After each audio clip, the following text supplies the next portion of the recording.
தேவையான பொருள் என்னன்னு பார்க்கலாம். 1/2 லிட்டர் தயிர் எடுத்துருக்கிறேன், ஒரு மாதுளங்காய் உரிச்சு வச்சிருக்கிறேன், 1 கப் ரைஸ் எடுத்துருக்கிறேன், கிரேப்ஸ் ஒரு 1/2 கப் எடுத்துருக்கிறேன், கொத்தமல்லி கொஞ்சம் வச்சிருக்கிறேன், கொத்தமல்லி கொஞ்சம் எடுத்துருக்கிறேன், ஒரு கேரட் பொடியாக திருகி வச்சுக்கிறேன், சின்ன கேரட்டை, ஒரு ஸ்ட்ராபெரி எடுத்துருக்கிறேன். உப்பு போட்டுக்கலாம். உளுத்தம்பருப்பு ஒரு 1/2 ஸ்பூன் எடுத்து வச்சிருக்கிறேன், எண்ணெய் ஒரு 2 ஸ்பூன் எடுத்து வச்சிருக்கிறேன், 1/2 ஸ்பூன் கடுகு எடுத்து வச்சிருக்கிறேன், 2 பச்சை மிளகாய் பொடியாக நறுக்கி வச்சிருக்கிறேன், கறியாப்பாக்கு பொடியாக நறுக்கி வச்சுக்கிறேன், ஒரு சின்ன இஞ்சி துண்டு பொடியாக நறுக்கி வச்சிருக்கிறேன், ஒரு 6 மிளகு எடுத்துருக்கிறேன், ஒரு 1/2 ஸ்பூனு கடலப்பருப்பு எடுத்துருக்கிறேன், 2 காஞ்ச மிளகாய் எடுத்துருக்கேன். இப்போ கேஸ் பற்ற வச்சுன்னா தாளிக்கிறதுக்கு கடை வச்சுக்கலாம். 2 டீஸ்பூன் எண்ணெய் ஊற்றிக்கலாம்.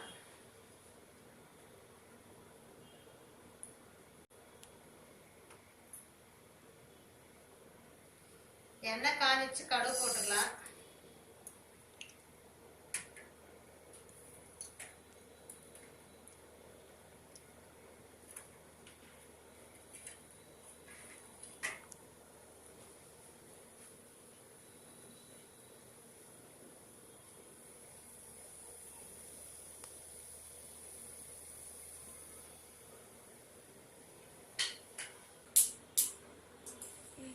இப்போ கடுகு பொரிஞ்சிச்சு, உளுத்தம்பருப்பு கடலப்பருப்பு போட்டுக்கலாம்.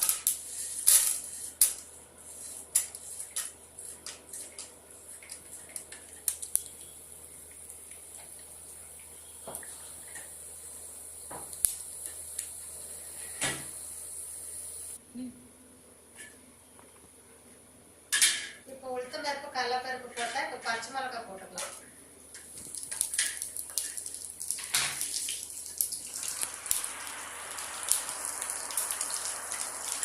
இஞ்சி போட்டுக்கலாம்.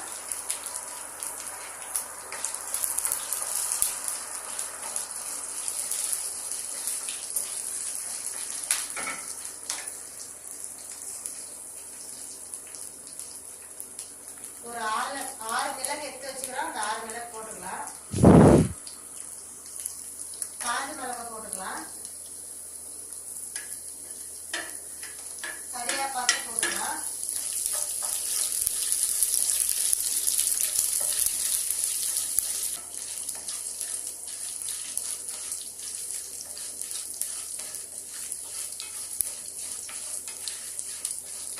அடிச்சு கேஸ் ஆஃப் பண்ணிடலாம்.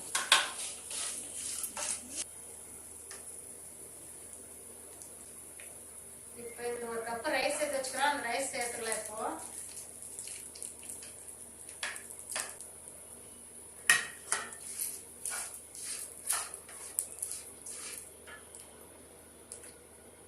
இப்போ உரிச்சு வச்சிருந்த ஒரு மாதுளை சேர்த்துக்கலாம்.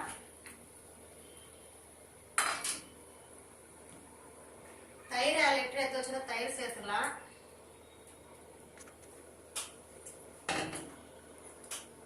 கிரேப்ஸ் எடுத்து வச்சிருந்தோம், கிரேப்ஸ் சேர்த்துக்கலாம்.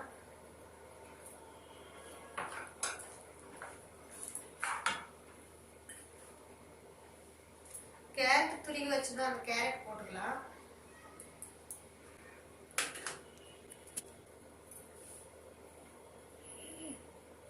தேவைக்கேற்ற உப்பு போட்டுக்கலாம்.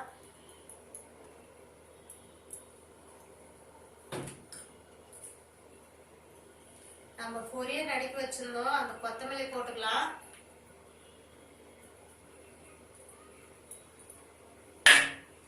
இப்போ எல்லாம் மிக்ஸ் பண்ணிடலாம்.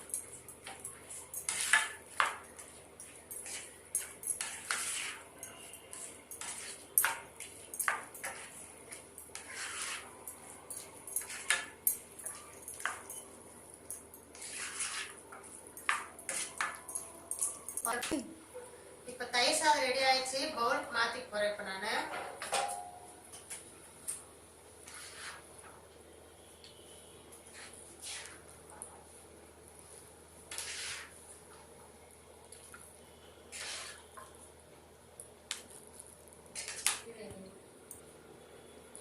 உங்க பசங்க நீ பசங்க இந்த மாதிரி செஞ்சு கொடுங்க.